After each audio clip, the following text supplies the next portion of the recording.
আসসালামু আলাইকুম বন্ধুরা, নতুন আরেকটা ভিডিও নিয়ে চলে আসলাম। আজকে হচ্ছে এই দেখুন আলু নিয়ে নিয়েছি।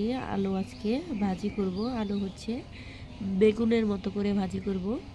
এই ভাজিটা আমার ছেলে খেতে অনেক পছন্দ করে।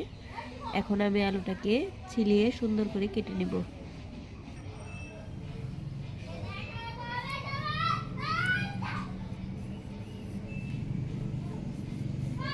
আলুটাকে আমি ভালো করে ছিলে নিতেছি।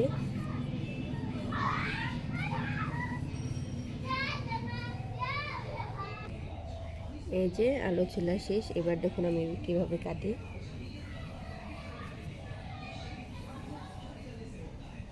এই যে এরকম পাতলা পাতলা করে কাটতে হবে, বেশি মোটা করা যাবে না। এই দেখুন আমি পাতলা পাতলা করে কেটে নিচ্ছি।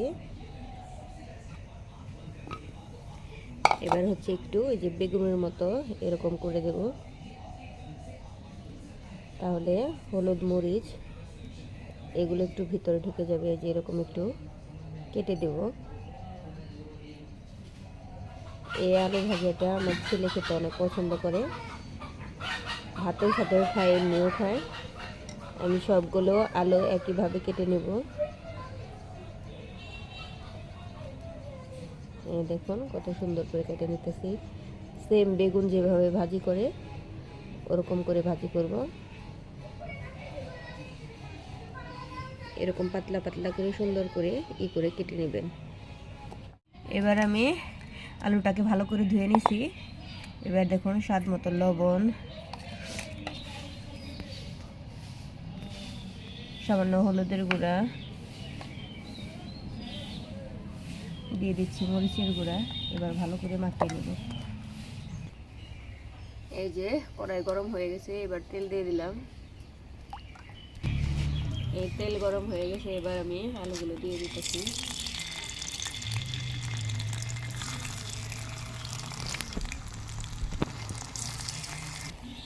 এবার ঢাকনা দিয়ে ঢেকে দেবো, যাতে আলুটা ভালো করে সিদ্ধ হয়ে ভাজা ভাজা হয়ে যায়।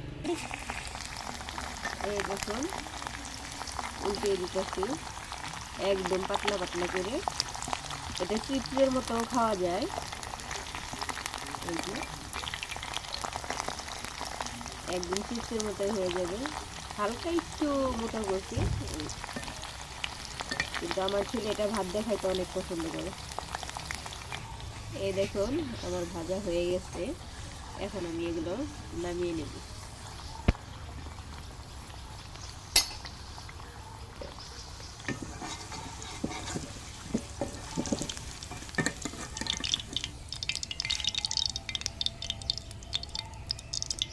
এই দেখুন নামিয়ে নিচ্ছি। একই রকম করে সবগুলো ভাজবো। এই দেখুন আমি বাকিগুলো এরকম করে ভেজে নেব।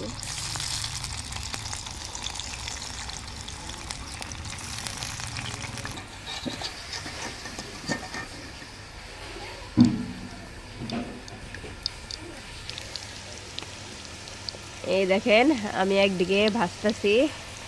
এই যে এই যে আমার বাপজান বসে বসে খাইতেছে। কেমন হয়েছে? সেই স্বাদ। সেই স্বাদ। আপনারাও বাচ্চাদের এইভাবে আলু ভাজি করে দিতে পারেন।